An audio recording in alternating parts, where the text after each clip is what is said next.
Welcome to Business Headroom. My name is Ebon Luadosumo, and today's topic is from good employee to bad managers. But before we get into the topic, there's something very special that Seed Academy is planning for every manager out there. It's the Business Managers Buffet, tagged Managers That Manage. Let's go on a short break to get more information about this, and we'll be right back.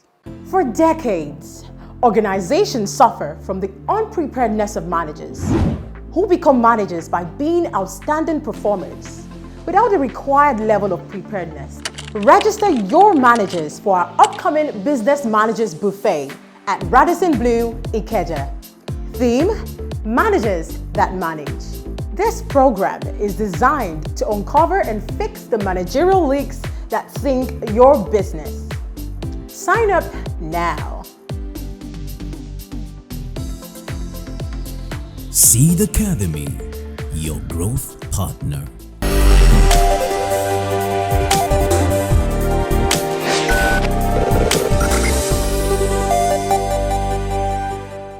Welcome back to the show. It is still Business Headroom, and like I said before we went on the break, today we are going to be discussing something very, very interesting, which is from good employee to bad manager.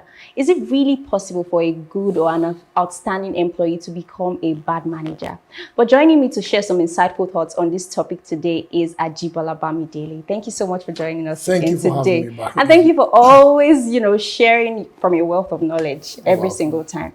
All right, so since we're going to be talking about from good employee to bad manager, we're still going to get to that part, where we get to discuss, whether it's even possible for an outstanding employee to become a bad manager. But before we get to that, I think we need to establish, the basics. Who is a bad manager? Who would we call a bad manager? Okay, so a bad manager is someone that has been given the responsibility to take an organization from point A to point B and given the resources required and doesn't have the capacity to do that.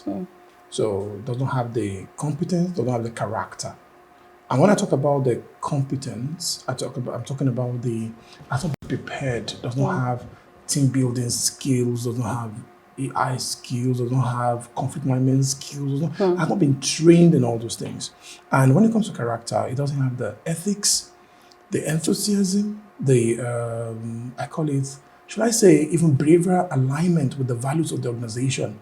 So it's possible that you have someone with those competency, but lack the character. You have someone that has character, but lacks the competency. But if you don't have someone that has a blend both, of both, and the competency part, you must build into people.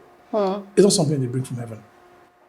So most times leadership development is a deliberate action. So when you promote a good employee because a star performer and you make them managers, then you're setting your organization on fire on All right, thank you so much, for establishing these basics. Like now we know how to recognize who a bad manager is. But most times when you see organizations, you realize that most organizations want to, promote their best employees. They say, oh, this guy is a star performer, is an outstanding employee. And then the next thing you realize that this person is a manager. But then when this good employee becomes a manager, you discover that in less than how many months, they fail in that role. So why do we have cases whereby someone who is already doing well as an employee, just doing well, does badly in managerial roles? Okay, because the what is required to be a good employee is you've been given a goal to achieve, and you're only managing yourself. Oh. But now you are meant to manage the entire unit, and you are meant to manage other good employees. So most times, organizations also take this for granted because most times, let's say for example, you cannot, if you work in an aviation company, you cannot afford to have a bad pilot. Imagine you have a bad pilot. What do? People want to fire the pilot. Sure. Or you have someone that will waste your finances. People want to fire that person. But people don't know that the impact of having a manager manage the most important asset People. And you've given your entire resources to someone that is unprepared for it. I read a book many years ago called The E-Myth. We have people with technical skills. You might be technically good. You're just like a hairdresser, doing very well, can do very well, but cannot manage a salon. Cannot manage other people who have different attitude. Cannot manage, because she's also dealing with hunger. She's dealing with a lot of issues, but she can do her work well. But to manage other people is a different ball game. Then to be an entrepreneur. So we have technical, we have managerial, we have entrepreneurial skill. So you can manage a particular salon very well, and somebody will tell you, you know what, go and start your own. You start failing because the requirement for each of those roles differs. It's not the same. You know, I was going to say that because that's why you get to see a lot of talented people. So maybe you have someone who, like you said, someone who is very good with hairstyling and all that. They employ this person to a salon, and then everything in that salon changes. A lot of customers want to come into that place. But then when it's time for that person to start, the business just fails. Yeah. And wow. So now I'm getting to understand these things. What would you say are some of the effects of appointing an employee into a managerial role? An employee who is not prepared for a managerial role, into a managerial role. What are some of the effects on the organization? Okay, so number one effect is this. You have poor engagement among your team. And when we're talking about engagement, commitment, people want this psychological safety, people want this psychological connectedness. So you lose it because people say people don't leave organizations, they leave bad managers. So if that's the case, you lose engagement. And when you lose engagement, you lose productivity. Then when you lose productivity, you lose profits. And the cost of people leaving, turnover is another one. Because you know how much to get a talent. You know, when I say talent, I see people that can perform miracles. Now you have a key talent that when they move, your company shakes. Now, imagine you now give that person to a bad manager. You're giving the future, you're mortgaging the future of your company.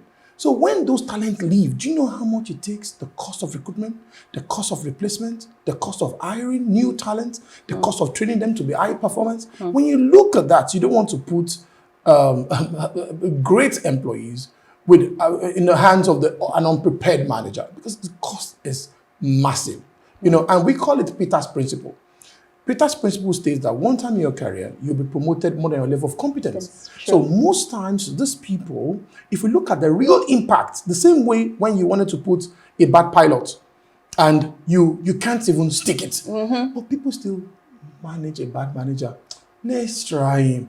But you're playing with your greatest resources, people. So until people start seeing it that way, we will not begin to take relevant action to fix bad managers. You can't afford to have a bad manager. I even, you know, in some of the researches that I did, I saw that, you know, some of the employees begin to burn out. Oh, yeah. You see things like absenteeism. Stress level increases. Stress level increases. Sickness increases. Death increases. People start dying. Because when people fall sick and the high blood pressure will go, the death rate increases. Because so a lot of things happen. Wow. And then people get to withdraw from their tasks. They don't want to participate in, you know, their zeal and everything just drops. So what are some of the things that organizations should look out for when appointing a manager? Honestly, number one, like I mentioned in the beginning, I said they should look out for, number one, character alignment, right character. What's about character? Their ethical alignment, the way they behave, does it match the company's values? And that's clear because people will follow this person and you don't want that person to create another ethical environment. So that person must have it. But that's not all. The person must have been built for management. When I say built, imagine just walk to a plain land. I just saw a building there. You won't want to go in because it was not built. So we must be deliberate when it comes to you want to put it there. And so what do you do? Number one, identify also when you want to put managers in position. Identify the leadership or management skills required to thrive in your own organization. I'm not saying to thrive in another organization. Your organization, the great managers that work there, what are those traits that they possess that you need to have, you need to see in people? Then number two, assess your leaders, current leaders that are doing well. or current good employees, you call them. Yeah. Now, assess their managerial or leadership readiness so that you'll be able to see their gaps measured across those things you've identified in the beginning. So what you do next is that you now start developing them. You start growing them. And there are a lot of skills they need to have. In fact, I tell people that the day you become a manager, man, because what you need to be a good employee, you need to have 100% of one skill. You need to be very good at one thing, doing one thing well. The day you become a manager, you need to be, you need to know 1% of other things. Yeah. So it means that the day you become a manager, if you're not prepared, you're being dropped into a pool, an ocean, to now swim, and you've not seen those kind of waves before. And then the person you just drown that drown. person. Wow. So you must be deliberate. Teach that person how team building skills. Teach the person how to, because you think how to manage conflicts, how to manage your own emotional intelligence. Build that person in those areas. Build that person when it comes to communication, cross-cultural communication. Build that person. So all these things are things that you think, because you are matured, you should know. It doesn't come from, you need to put it there. Whatever you've not put in there, don't expect from people. So, I think it was from you, I heard it one time, where you said before, you don't wait till that person becomes a manager before you teach that person what to do. It's in the process of, just being an outstanding employee or being a good employee that you teach them the things that they need to do. But how do we prepare people, like good employees, for positions that's, this managerial task that is ahead of them? How do we prepare them for it? You've said a lot about building them, but how do we go about building them? Okay, so let me first ask you a question first. Okay. Now, which one is more deliberate between learning how to play Ludo or chess? Chess. Chess. So do you just wake up one day and play chess well? No. Why? It requires a lot of... It requires strategy. Yeah. It requires thinking. Well, you can wake up Sunday and start playing Ludo. Ludo, because, so most companies that try managers, I say they love playing Ludo. People that want to make it intentional, they're chess player. They want to win. That's why they do it. So what do you do? Number one, you should, I feel I'll be answering questions around developmental now. How do you develop them? So I say you can coach them. And since you've assessed the skill, you've assessed the readiness, so what you start doing is you can train them. Train them, coach them, give them challenging assignments. Because sometimes we don't even know what we can do until they give you massive assignment. Right. Let them be part of some units, some tasks, some kind of some project teams, like audit team, compliance team. Build their emotional fortitude to confront what is wrong. Yeah. Because one of the challenges of managers is holding people accountable, because they want to be everybody's friend. So you need to first put them into departments that will make them catch non-performance, like chief whip department. Try to start building them, start making them face the brutal fact, being able to confront what is not working. Because almost all managers know what's not working. It's just that they're not confronting it. They are very emotional about it. They are saying, oh boy, this thing. But, if your department is dying and you see that you're losing it, and if you don't confront, if you don't build yourself as a manager, people that are even doing well will start going. So you need to be deliberate and also let them watch you. That's why we must also partner them with leaders that are good, that are displaying the kind of competence you want. So let them mentor them. Let them do all those things. All those things over time there are structures, there are unstructured ways to build people towards it. But you must just be deliberate about it. Wow. So you heard it, guys. Be deliberate about building your managerial skills. And I feel like even the employees need to be willing to learn. Let me tell you that. Thank you. Now, most people, unconsciously, you've created a culture that people just believe that all I need to do to get to the top is to do well on the job. So you must let them know that becoming a manager here is not only about performance. You need to. So when people know that, come here, if you're not a performer, you cannot grow. And despite you're a performer, if you're not ready for management, you can also grow. So when you make it a culture, people will definitely start dancing to that tune. So it's this unconscious culture that we've created that the best will lead us. And that's the challenge.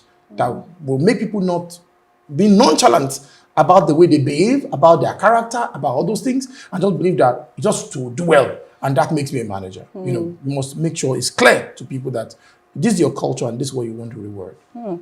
Wow. Thank you so much for all that you said today. So now we know that it's not just about your competence, your character is also a part of it. So you must be very deliberate about building both your competence and your character. You must be very deliberate about these things. Thank you so much, Ajibola Bamidele, for coming. And thank you guys for staying with us till the very end. Do not forget that you can follow us on all of our social media platforms at We Are Seed Academy. And ensure that you also subscribe to our YouTube channel.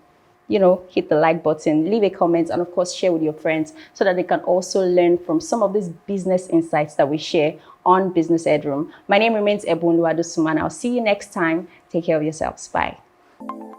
Seed Academy, your growth partner.